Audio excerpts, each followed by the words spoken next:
Coming up, what new police unit will be coming to Idaho? And see what officials have changed about certain voting polls. Murrow News 8 starts now. From the Northwest Public Broadcasting Studios on the campus of Washington State University, this is Murrow News 8. Good afternoon, I'm Jane McDonald. And I'm Andrew Bartline. Welcome to Murrow News 8. Coronavirus cases are now reaching a new high. Yesterday, over 88,000 new cases have been diagnosed. Out of Fox News, in October alone, nearly 2 million illnesses and 8,000 deaths have been reported. Now, we are seeing these numbers amidst a series of lockdowns. Public health officials are urging everyone to social distance and to mask up. Latah County confirmed 17 new COVID cases, bringing their total up to over 930 since the pandemic began. Over 600 Latah cases have fully recovered. Latah reported one COVID-related death. 2 more deaths relating to COVID-19 were reported in Whitman County. Moscow-Pullman Daily News reports that both fatalities were women older than 80. And since early October, the county has seen nearly 20 deaths as a result of COVID. Just yesterday, 13 new cases were reported, bringing the total active cases in the county to nearly 2,000. The positivity rate of COVID testing at Pullman Regional Hospital is staying steady at 8%. 44 positive tests have returned in the past 2-week period ending Tuesday. Young voters are starting to get more involved in the election, especially minorities. Vonne Fair has the story. I'm just wanting equality and just a lot of things that we haven't gotten. This is Washington State University junior Kayla Brody. For the first time in her life, she is eligible to vote. But for her, voting means more than just signing her name. So I feel like my life being a woman and being Black is greatly affected by politics. So I think it's kind of my duty to be aware of everything that's going on. This election, a new generation is eligible to vote. Many first-time voters like Brody are hopeful that the voices of young Black Americans will be heard and make a difference. According to the Pew Research Center, nearly half of all Black eligible voters are millennials or Gen Z, and they're heading to the polls in record-breaking numbers. Brody says that although she has always been interested in politics, being a college student has influenced her vote. Maybe I've gotten a little bit more mature and my knowledge has grown because it was a little bit more important since I can vote now. This past week, Brody dropped her ballot off at a drop box just like this one. But while Brody considers herself politically involved, that isn't the case for all first-time voters. Washington State University senior Ayub Ishmael says that in the past, he didn't consider himself politically involved. I didn't really become more aware until I came to college. I was politically apathetic. I didn't really care about politics before, but now it's definitely something I look at. Ishmael says that this election has caused him to grow and learn. He wants to be more aware because he says this election impacts his life and others who look like him. From politically apathetic to enthused, young Black voters share the same hope and message for others. It is our civil right and duty to vote. We have this right for a reason, so use it. It's important to vote. Go vote. Let your voice be heard. In Pullman, I'm Vonne Fair, Murrow News 8. Over in Idaho, there may be some good news for political apparel retailers. According to Moscow-Pullman Daily News, voters will now be able to wear campaign buttons, t-shirts, hats, or other candidate gear while at the polls. Now, this has been prohibited in years past because of concerns of interference with voters. However, Idaho officials concluded that wearing a button is a lot different than making a speech outside of the booths. And it's at the top of your ballot and maybe one of the most controversial. Referendum 90 looks to approve a Senate bill mandating sex education for all Washington public school students. I took a deeper dive to learn more. Becoming a father changed Evan Kuhn's life. Bye. Okay, bye-bye. Everything now is for his son. He's grown up, he's 2, so he's at that age where he's talking and all that. A first-time voter, the father of a 2-year-old has some thinking to do. Now, we'd all expect to see a sexual education curriculum here at a high school, but what about a middle school? What about an elementary school? A state Senate bill proposed that all public school students in the state have some form of a sex ed curriculum young as kindergarten, and your ballot gets a vote on it this general election. Seems like they're kind of pushing it. They may be giving out a little more information than they should. The Approve 90 campaign says curriculum is age appropriate, K through 3, subject to social and emotional learning. Parents can review the materials and opt out. If that's what they really wanted this to be about, they would have mandated Aaron's Law, but they didn't. Where comprehensive sex ed is taught, kids prolong having sex, so it's safer. Some schools across the state say it takes power away from local districts. Meta North Spokane says the unfunded mandate puts them further behind the books. We're not against sex ed, but we're against comprehensive sex ed being forced into our schools. Instead of fighting against this really important area of education for our students, let's work on making better curriculum. This November, Evan can only vote what he thinks is best for his son. More details on Referendum 90 can be found in your voters pamphlet. Andrew Bartline, Murrow News 8. Whitman County Public Health Director Troy Henderson supports Pullman Elementary Schools in a hybrid format. Superintendent Dr. Bob Maxwell says a survey of elementary school parents found a majority support in-person instruction. Stronger support among grades K through 2. Henderson expects an increase of cases this winter up till March, but he says the virus spread is rare in a classroom setting when guidelines are followed. Pullman students are the only ones left in Whitman County still learning online.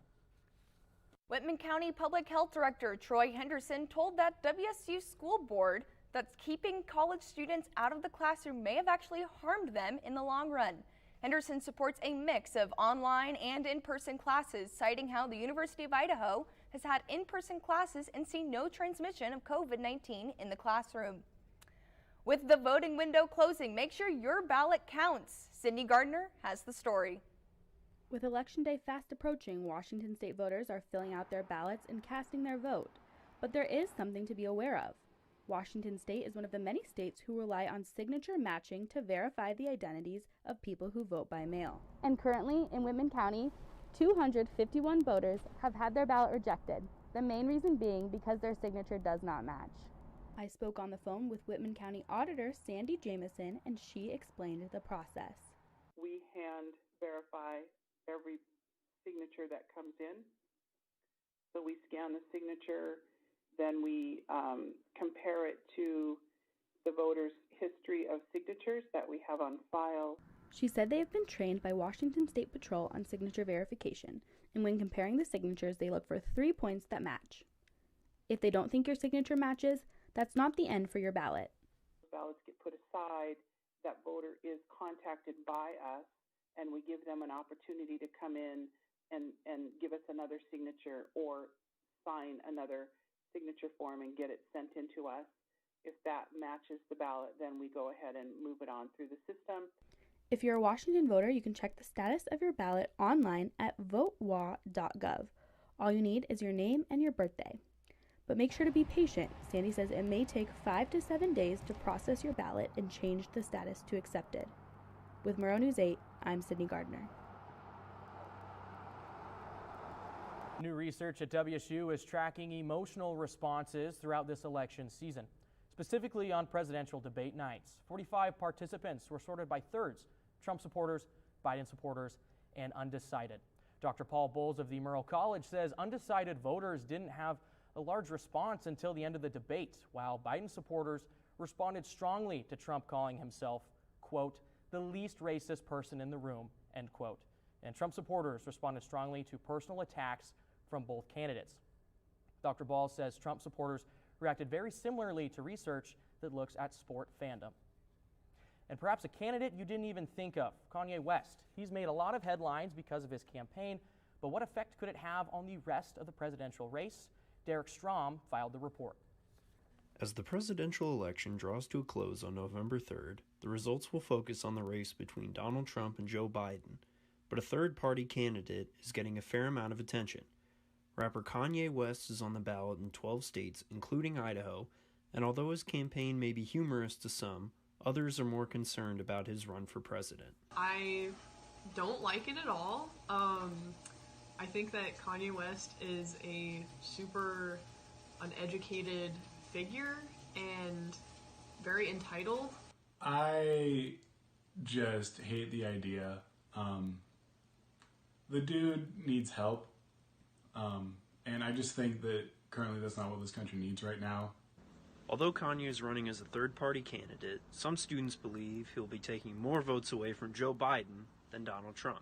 And I think with the way that he aligns himself and the way that he's talked about how he's campaigning, that was partially the point of it, to take votes away from Biden, specifically in like the African American community, in order to support Trump more.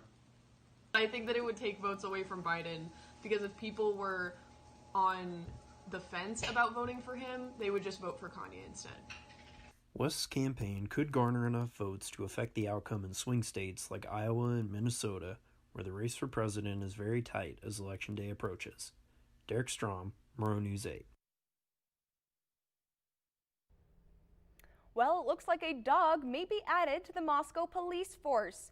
According to Police Chief James Fry, Moscow is more or less a corridor for drug trafficking. What will this canine unit be after?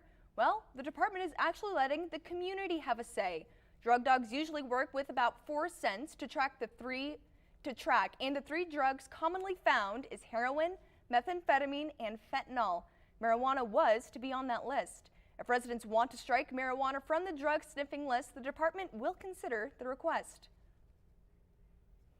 And when we come back, we will tell you what happened between Facebook and the Biden campaign. And how one state is asking for reinforcements at the polls when Murrow News 8 returns.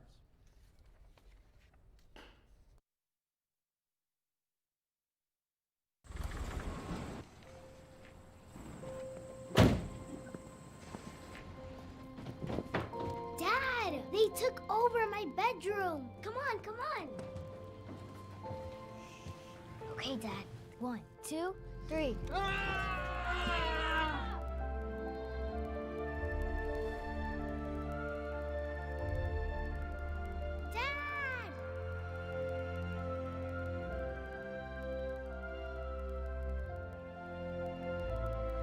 You saved me.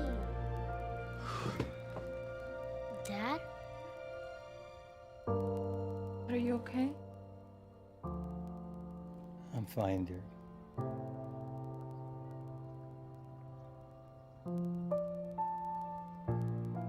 Your hero needs you now, and AARP is here to help. Find the care guides you need at aarp.org/caregiving. There. Can I tell you a cat joke? Just kidding.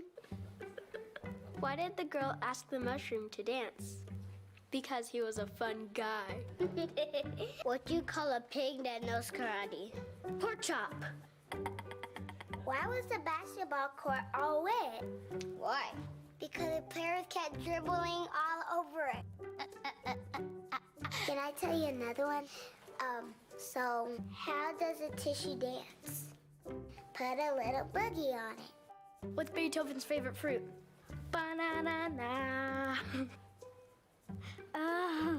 What is a boxer's favorite drink? Fruit punch.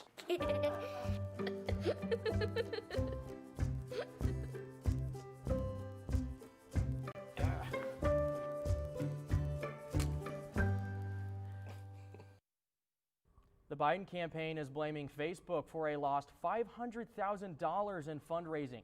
According to CNN, Facebook suffered technical difficulties during the time the former vice president's political ads were meant to be shown. Facebook denies any of the claims, stating that, quote, no ad was paused or rejected by a person or because of any partisan consideration, end quote. Wisconsin Governor Tony Evers says about 400 members of the National Guard will be deployed to work poll stations. According to the Associated Press, the Democratic governor said, quote, as Wisconsin faces an urgent crisis with more than 200,000 positive cases of COVID-19, the Guard will be needed to ensure Election Day goes smoothly and that voters and election officials have the assistance they need. And it's Flu Shot Friday. Murrow News 8 reporter Hamayan Karoum has just had his flu shot. Hamayan, give us a brief process about how this whole thing works. Well, thank you, Andrew. As you know, it's Friday and it's flu shot day today. As you approaching fast, and the only way to get rid of this is by getting a flu shot. You can get a flu shot either by coming to Student Recreation Center or by calling Cougar Health Services. Flu shots are given every Friday noon till 6 p.m. Today, I'm here to get my flu shot, and let's see how the process goes like. First, you need to have your Cougar ID with you, and then complete your daily attestation, give them your consent, and then just walk in.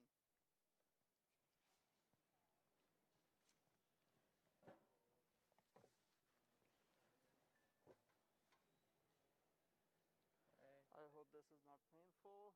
Well, this is the process looks like.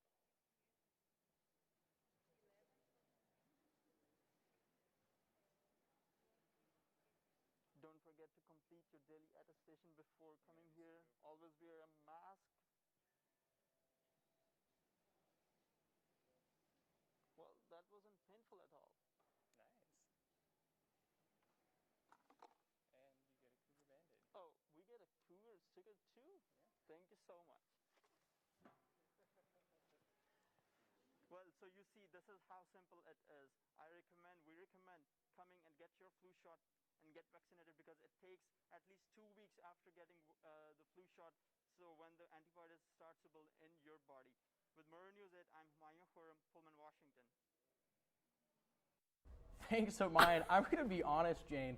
I feel like I have to get my flu shot now. The dedication. I have no words. That was absolutely incredible. I absolutely love it. What a champ you are. What a champ. Coming up, how your driving could change in the upcoming weeks. We'll be right back.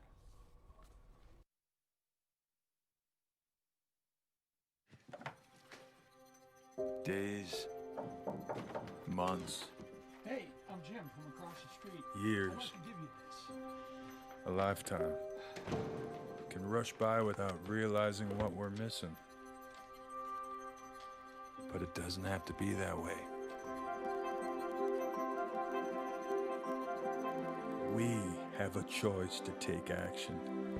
Visit maketheconnection.net to find out more.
Can I tell you a cat joke?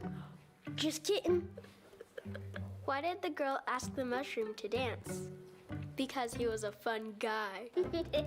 What do you call a pig that knows karate? Pork chop. So how does a tissue dance? Put a little boogie on it.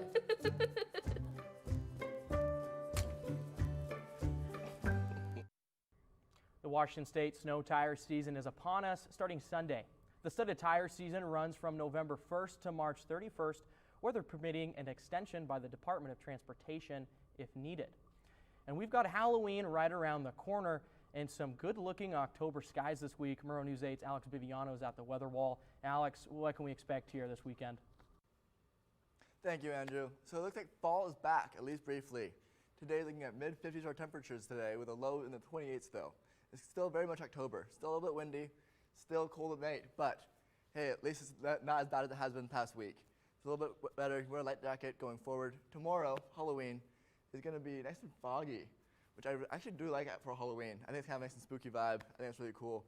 Again, pretty good medium temperatures though. 50 degrees is not too bad. Again, low in the 30s, so be careful at night. Keep your heat on maybe, have some blankets. But overall, it's going to be pretty nice weather. Look at our going forward for the Washington State map here. Same temperatures throughout the state pretty much, which is kind of a nice change. Last week we're looking at really cold here, really medium at the west side, but nowadays it's looking pretty much the same. However, the big difference though, it's warmer at night there, is that here in the east side, you can get some really nice low lows, but in the west side, you can get some pretty solid 40-degree lows. But in the central Washington, you see over at Tri-Cities and Yakima, it's going to be a lot hotter than it is here in the east side. 65 degrees in October, pretty crazy. I'm happy for those guys. And then I got a 5-day forecast here. We're looking at, again, pretty medium temperatures out of the week. Today and tomorrow, 50s, Sunday, 50s. I think Sunday's probably the best day to go out and do outdoor activities. I went golfing yesterday, beautiful. In a t-shirt, felt great, and I'd recommend that for now because it will get a little bad later on. But you see though, throughout the week, it'll be really nice and temperate, pretty dry. No worries about snow or anything like that. It's still October. Back to you guys at the desk. All right, thank you, Alex. Well, Halloween may not look the same, but hey, at least it's going to be sunny, and at least kids might be able to go out a little bit, even if they are masked up. Right, Andrew? Yeah, I mean, yesterday I actually procrastinated on some work a little bit because I wanted to get the last raise of the year, but they're coming right back after the rain, so yeah.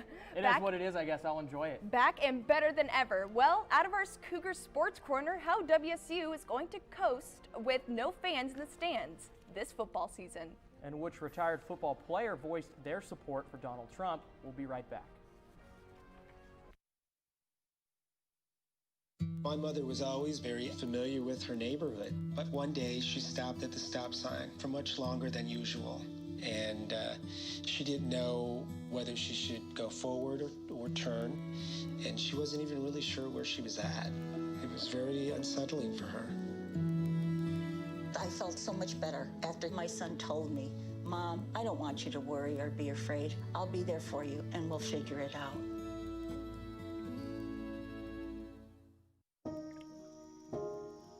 This is the story of a boy who didn't talk for a long time. The boy liked things to always be the same. Any changes would scare and upset him. The unknown was an unfriendly place. The boy was very sensitive to lights and sounds. So he built secret hiding places where they couldn't get in. The boy didn't like looking people in the eye. He wasn't trying to be mean, it just made him feel uncomfortable. Sometimes he would flap his arms again and again. One day I found out I have something called autism. My family got me help. Slowly, I found my voice and learned all the ways I could live with it better. Early intervention can make a lifetime of difference. Learn the signs at autismspeaks.org. Me and my boy Matt had it good.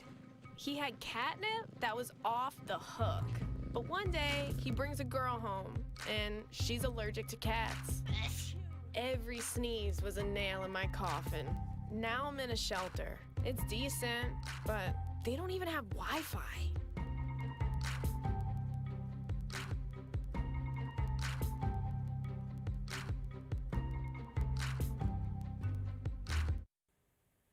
Welcome back. I'm Kylie Gibson with your sports update.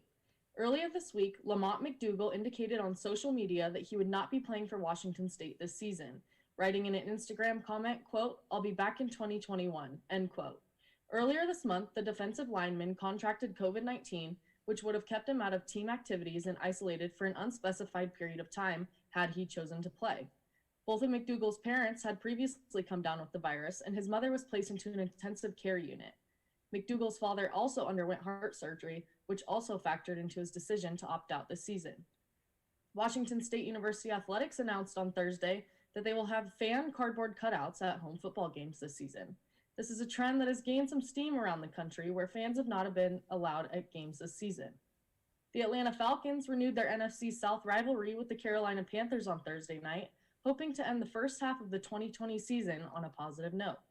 The Falcons did just that, earning their second victory of the year, both which have come on the road, behind a strong defensive effort and a solid play from Matt Ryan and Julio Jones. The Falcons defeated the Panthers 25-17 to kick off Week 8. The NFL is moving forward with plans for a reduced capacity Super Bowl 55. As of now, the NFL is planning to hold a capacity up to 20% at Tampa's Raymond James Stadium, which normally holds 65,000 fans. Fans will be in pods 6 feet apart, and masks will be required. The three-time MVP Brett Favre cast his support for Trump's re-election bid on Friday. He tweeted his support for the president. Quote, "My voice is for what makes this country great: freedom of speech and religion, Second Amendment, hardworking tax-paying citizens, police and military. In this election, we have freedom of choice, which all should respect. For me and these principles, my vote is for Donald Trump," end quote. Yeah, I think to that Brett Favre story there, it almost reminds me a little bit of Michael Jordan. He used to joke that he wouldn't make political statements because Republicans bought shoes too. I was thinking like Democrats buy Copperfit, man. Exactly. You got to watch out, Barb. I mean, you got to know. But hey, he is just one of many celebrities voicing his opinion during this political time. I think it'll work out for him. You know, I think he'll be just fine. When we come back, you can find out how to stay safe during Halloween. When Murrow News 8 returns.